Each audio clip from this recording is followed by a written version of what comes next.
There's a lot in life to be inspired by, or perhaps you're thinking more recently, dragged down by into a desperate despondency. And it's true that since Trump's electoral victory, our baldric apparently has no cunning plan.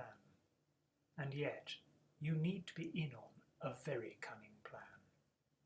But before giving you any hope, we're going to have to sum up our present situation and be warned, it's pretty bad news. And while it's all too easy to blame individuals, this is really about a system. And that if, as we'll argue, it is broken, we must all bear some responsibility. How did this happen? Well, it would appear that the oil and banking monopolies of the 19th century slowly increased in global powered influence through the 20th. Two world wars, principally over that monopoly, allowed ever greater centralisation. And besides the horrific loss of life, immeasurable trauma, cultural and environmental destruction, the often unmentioned cost of those wars has been the centralisation and militarisation of our societies, so that now we live in a permanent state of war, if usually asymmetric and covert. The commercial victor of those wars was undoubtedly the United States, building what President Eisenhower famously termed the military-industrial complex. If you don't believe that, then listen to this. For we are opposed around the world by a monolithic and ruthless conspiracy that relies primarily on covert means for expanding its sphere of influence, a tightly knit, highly efficient machine that combines military, diplomatic, intelligence, economic, scientific and political operations. Now, this wasn't some wild conspiracy theorist, but President J.F. Kennedy in 1961, before his assassination. And then as we slept through successive decades of deregulation, we've left the US as the ultimate imperial superpower, not even really needing to use its staggering military might, so that now new trade agreements are cleverly locking out any competition from China, Russia, India, Brazil and South Africa, the so-called BRICS. All this has left us with an international corporatocracy that has captured energy, finance and politics, the military, media and science, just as JFK had listed, and with it ever greater disparity of wealth and the new slavery of debt, where the 85 richest people on earth can have the same wealth as the 3.5 billion poorest. But unfortunately it gets much worse, because in the 21st century this corporatocracy consolidated its power over our very minds, so that now we are captured too, and therefore part of the problem.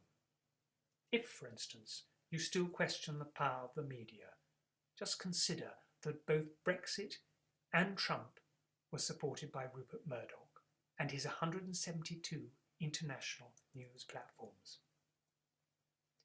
It's that attack on information and education that is the most insidious.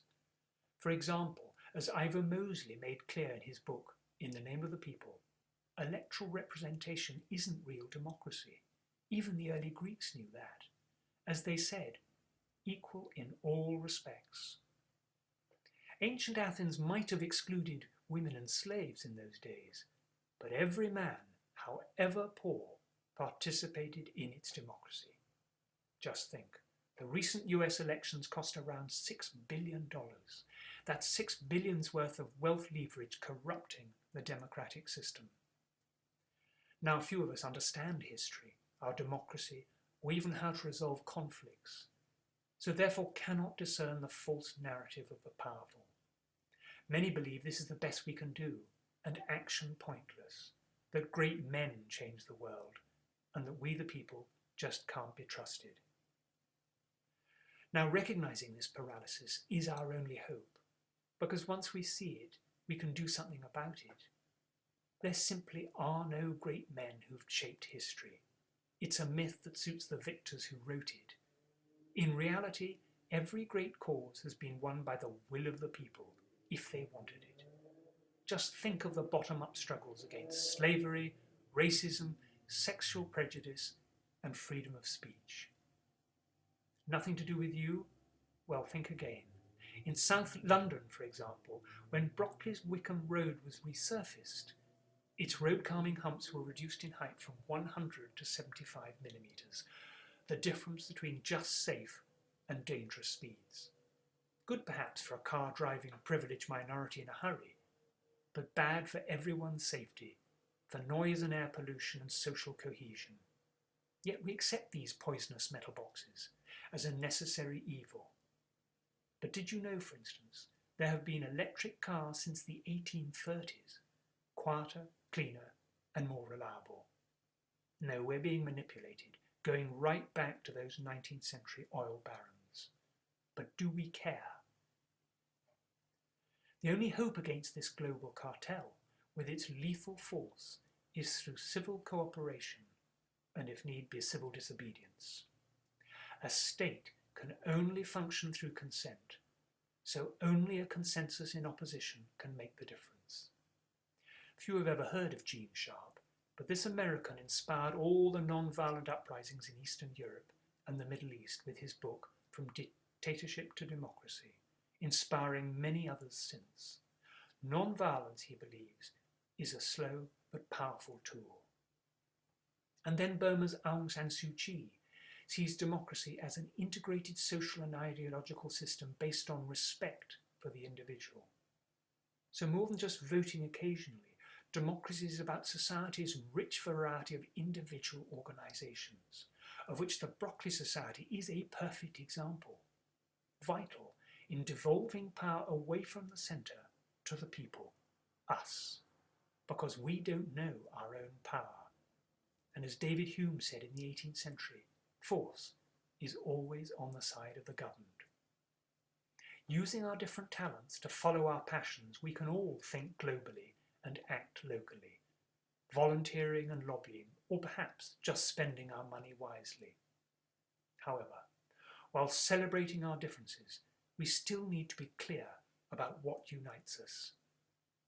What could unite everyone, regardless of race or culture? Surely, it is the fundamental right of all to the dignity of respect. Following this simple ethic, common to all history's great thinkers, religious or otherwise, we're reluctant to judge others, so retribution, violence, and even anger become less relevant. And many, such as Aung San Suu Kyi and Russell Brand, are calling for just such a revolution of the spirit to recognise this. After all, it's enshrined in the secular Charter of the United Nations as the need to respect everyone. And many organisations today ask people to respect without judgment or bias. You can join us by becoming an advocate.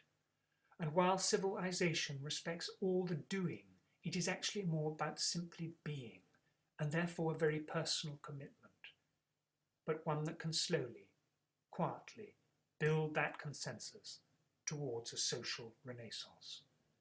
Because many will also refuse to accept the view that mankind is so tragically bound to the starless midnight of racism and war that the bright daybreak of peace and brotherhood can never become a reality.